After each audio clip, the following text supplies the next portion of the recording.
What's up, Multiverse? Dr. Dave and the Professor here. Welcome to the Geek Lounge. It's Wednesday, so you know what that means. It's time for another figure in our Star Wars Hot Toys Mandalorian Marathon. Which figure are we looking at today, brother? Today we're checking out the Armourer.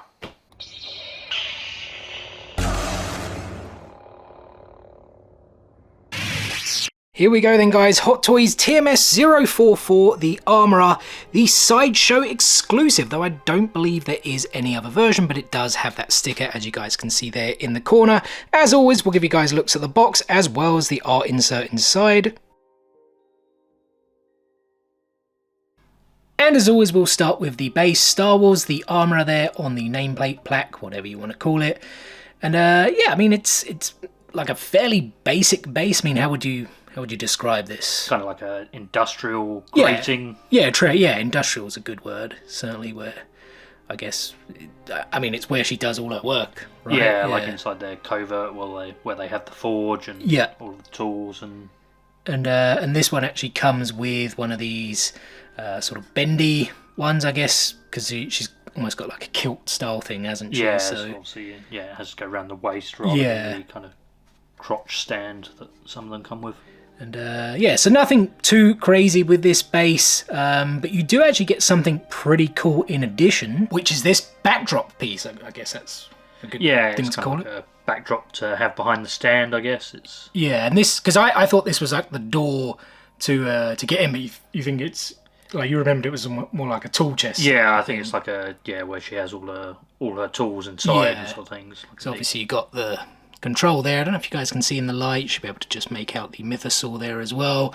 And yeah, it then does just open up like so. And as the Professor said, it's got all of her tools and things like that. I think it's like a neat addition.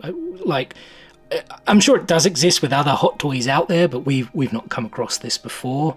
The only one thing I thought could have been better with this, maybe if they did a deluxe version. I don't know what you think, but if they actually had like a forge or something. Yeah, that would have been a nice addition, just to have something there to go with it all, because there are a few pieces in this, a few accessories, but really all you can do is show her holding them. You can't really interact with anything unless you add some sort of custom build or a diorama that you were going to put the figure into. Just before we get to those accessories, we'll get the last boring bits out. Well, I call them boring. They are really just for posing purposes, holding accessories, etc., etc. It is the hands. We have 3, well, there's actually 4, because I do have 1 here, 2 on the figure as well, so you get 6 in total. And so here are the first 2 of 6 accessories, which I think is pretty decent. I didn't really expect her to come with too much, but you've got some pretty decent options to pose her, even with other figures, haven't you, from what we've seen on, whether it's Hot Toys or Sideshow's website. I mean, we'll start with this. This doesn't really belong to her per se, but it's just a piece of, I guess, Beskar chest plate, is it? Or? Yeah, I think it's just a chest plate that she can be working on, kind of thing, with the tools or repairing or. Yeah, because it's got like a few dents and scratches. So you wouldn't expect that to be new, right? Yeah, exactly. Does Beskar, does it scratch? Does it dent? I thought the whole thing was like whatever the word is, but I don't know. I can't entirely remember anyway. Like we said in last week's video, it's been a while since we watched season 1 and season 2, and then welder. Is it? Yeah, I'd say it's a welding tool. Yeah. So this we'll actually do it in the poses in a few minutes, because that's what Sideshow had it, where she's actually welding the Mudhorn signet. That's it into Din Djarin's pauldron, which looked very cool. But yeah, some nice little detail on it, especially for such a small piece. But again, that's really what Hot Toys are all about, right? Attention to detail, even in the smallest pieces. And then the next 2 accessories have kind of Beskar steel all about them. Actually, you think her tools are actually made of Beskar as well? I would have thought so. Yeah. When she uses them to kind of defend herself against the stormtroopers from their incursion. But, why would you use crappy tools? Yeah, but she also did say that Beskar isn't for weapons. True, actually, yeah, I forgot about that. So, are the tools a weapon, or are they just used but then there was that spear defensively? Anyway, wasn't there? Yeah, but obviously she wanted that melt down. That's true. Yeah. The issue with Beskar being used as a... Yeah. Because technically it could be used to pierce Mandalorian armour. True, yeah. So... But yeah, these 2, I mean, it's pretty obvious. Well, obvious, I guess, to any Mandalorian fan what this is. A Beskar ingot. Because it's the Empire's... when they sacked Mandalore, or whatever the term might be, obviously they took all the Beskar away, and then obviously they stamped it with their own emblem. And it became currency, essentially, right? Or a form. Yeah, I'm not sure if it was like a general form of currency, but obviously, it was obviously a very sought after item, I guess. Yeah, I guess especially for Mandalorians. Yeah. That still obviously existed in the galaxy. And then we obviously get this piece here, which, I don't know, spoon, ladle, like... Yeah, I'm sure there probably is a blacksmith specific term that you'd use to... Obviously, it's like where you're... What's the term? It's like smelted. Yeah, smelting or scooping up the smelted pieces out of the board. Essentially this is what turns into that, right? And then she would obviously mould it into... like a piece of armour like we saw earlier. But yeah, I think again a nice two little cool additions that really kind of go with the character. And the final two accessories are the tools that we mentioned earlier that she uses to fight off the stormtroopers. Again, we probably think they are made of Beskar, but yeah, two again pretty cool pieces. We got this one here, tongs. Yeah, I'd say tongs. Refer to it as tongs. Yeah, and they do open up. I don't know if I've got them there. There we go. So that's how she would hold the, I guess, hot piece of... Or, I guess it's... Yeah, normally you might use this to pull something that's hot out of the forge or something like that. Forge. But, it's got some movement to it. I've just seen in the picture they use the she's holding, like, the Beskar ingot in one of them, which maybe we'll do on one of our poses as well. And then, I don't know if this has a correct, sort of, again, blacksmith term, but... I'm just going to call it a hammer. Yeah, I'd say blacksmith. A blacksmith's hammer is a fairly common thing in... Yeah. Like, is there a function for this part? I don't really know. Does obviously use that to hammer... I'm sure there is, like the shaping, don't you? I don't know if you then use this part to kind of, wrench stuff out almost, if that kind of makes sense. Or pull stuff up. Almost looks like that could be a magnet, but it's not. But yeah... you can't really say too much. There's not a huge amount of detail on them. They are, as I said, I think made of Beskar, so they're kind of really just sort of pure silver tools. But once again, they go hand in hand with the character. Yeah, I mean, it's quite good to kind of see something a bit different rather than just guns or a lightsaber. Exactly. I suppose, yeah. And last but not least, we have the figure herself. I guess this time. I don't think we even done a female character. I don't think so far. No. I don't think we do have obviously Bo-Katan coming up at some point. But yeah, I always thought the armor had this pretty cool, badass look. Didn't you read in the description it mentions like a kilt and it talks about the actual piece as a kilt. Yeah, because I always feel there's like a bit of a Scottish sort of warrior style vibe. Yeah, especially with the kind of back piece. Yeah, like that like cape, furry sort of cape bit. Just even the colour scheme to me kind of looks like a bit... Yeah. Or like Celtic, I don't know, maybe... Yeah, maybe even the helmet kind of gives that kind of... It looks more medieval. Yeah. I mean, the helmet... Traditional Mandalorian... That's the thing, The helmet very much looks like gladiator-ish to me, like from the movie. I suppose we're not quite there yet on the helmet. You guys will see what we're talking about there in just a second. But yeah, the kilt, belt pieces...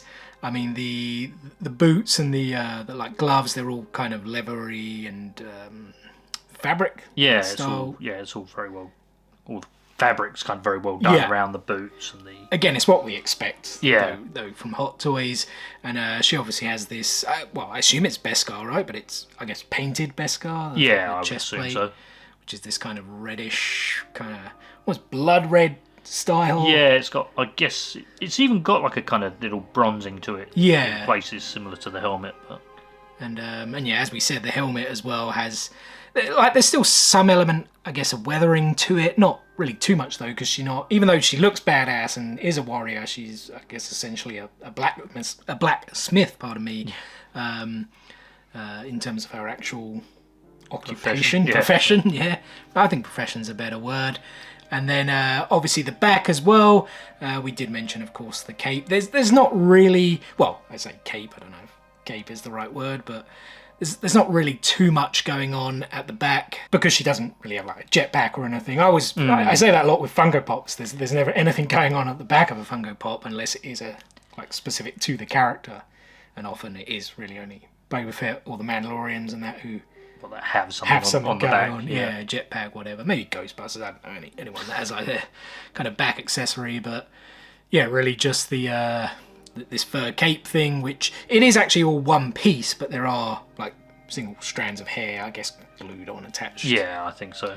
But yeah, it's a very cool piece that's actually like kind of, I want to say real hair, but it's probably not real hair, but like synthetic. Yeah, exactly. Like it has a real feel to it, kind of thing. It could have just easily have been like a kind of fabric piece made to look like it. Exactly, yeah. But yeah, overall, again, a cool figure.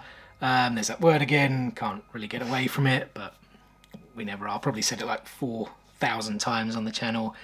But what is cool, we always say it, we're going to do some poses now with this figure, and yeah, let's see what we can come up with.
And there you go, guys. This is the Armourer. This is the way. Final thoughts, Professor?